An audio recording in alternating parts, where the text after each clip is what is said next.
Bismillahirrahmanirrahim. Allah Subhanahu wa taala berfirman, "Ud'uni astajib lakum." Ud'uni, kata Allah, doalah kepadaku, berdoalah kepadaku, mintalah kepadaku, kata Allah. Ud'u ini kalau dalam ilmu nahwu ini namanya fi'il amar. Artinya kalimat perintah. Kita diperintahkan sama Allah untuk berdoa. Ud'u fi'il amar.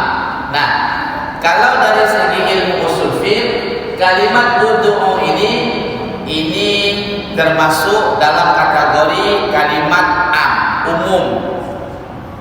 Jadi untuk memahami ayat ataupun hadis, dia ada bentuk khos, bentuk khusus, dan ada bentuk bentuk umum. Nah, terkhusus pada firman Allah ini, kalimat ud'u ini bentuknya masih umum. Arti umum bagaimana? Bebas.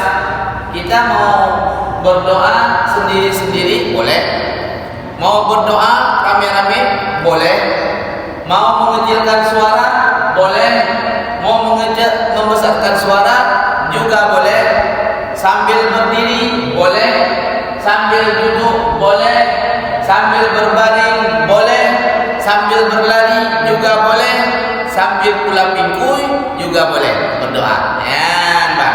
Yang jangan mau melakukan maksiat. Doa kita, ya Allah, mudahkanlah saya mencuri rumah tersebut. Ya, itu ada. Itu enggak termasuk dalam syarah kita. Ya, Mbak. Untuk perbuatan yang tidak maksiat, doa terus sama Allah. Ya, Mbak. Karena Islam ini yaitu senantiasa mengajarkan kita untuk berdoa tatkala melakukan segala sesuatu pekerjaan. Ya, mulai masuk WC, keluar WC, dari kendaraan, masuk rumah. Nah, inilah maksud daripada Islam, rahmatan lil alamin. Dari segala aspek ada ajarannya, ada tuntunannya. Ya. Ud'uni, kata Allah, doalah kepadaku, kata Allah, astajib lakum, aku akan perkenankan doa kalian. Enggak ada doa yang enggak dikabulkan sama Allah.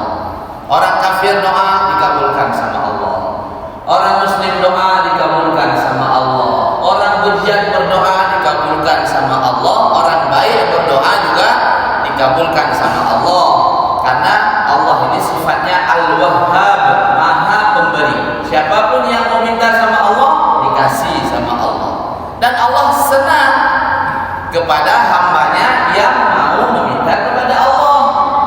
Semakin banyak kita meminta kepada Allah, Allah akan semakin senang sama kita, semakin sayang sama kita, semakin cinta kepada kita. Beda halnya dengan manusia. Manusia sekali datang boleh maklum, dia boleh senyum, bahkan boleh basa-basi. Nanti kalau ada keperluan yang lain lagi, boleh minta lagi sama saya bantu. Ini manusia. Kali kedua datang, ya udah mulai senyum, ya ada kurang. Kali ketiga datang, gigi gerahamnya itu dia gigit. Kakak hitamnya. Karena itulah. Tapi, seperti itu. Dongkol kita adalah orang senantiasa datang kepada kita. Ya, Mbak. Jadi intinya apa? Doa terus sama Allah. Bahkan dalam satu riwayat dikatakan, orang yang meninggalkan doa, artinya orang yang nggak mau doa sama Allah, ini merupakan maksiat kepada Allah. Dosa hukumnya. Kenapa dosa? Karena doa ini perintah Allah. Jadi yang namanya perintah Allah, kalau nggak dibuat, maka hukumnya berdosa. Ya, jadi doa sebanyak-banyaknya sama Allah. Sayyidina Ali, ya, Sayyidina Ali, beliau kalau berdoa kepada Allah, kalau doanya dikabulkan, beliau sedih. Tapi kalau doanya nggak dikabulkan sama Allah, beliau bahagia. Beda nggak sama kita? Beda. Jadi ada orang bertanya kepada Sayyidina Ali, mengapa demikian? Sayyidina Ali menjawab, kalau doa saya dikabulkan sama Allah, itu berarti keinginan saya. Ya, jadi keinginan saya. Tapi kalau doa saya tidak dikabulkan sama Allah, itu kehendak Allah. Ya, Bang. Jadi Sayyidina Ali ini lebih senang dengan kehendak Allah daripada kehendak Sayyidina Ali itu sendiri. Yang tanya beda kak, yang tanya hana dikabulkan oleh Allah. Ya, Abu Allah doa kita doa, kemudian karena nggak dikabulkan, nggak doa-doa lagi. Nabi-nabi terdahulu ada yang sampai 40 tahun, ada yang sampai ratusan tahun doanya baru dikabulkan sama Allah. Terus mereka berdoa sama Allah. Ya. Jadi kembali lagi bahwasanya doa ini penting. Ya, perintah Allah dan juga sunnah Rasulullah sallallahu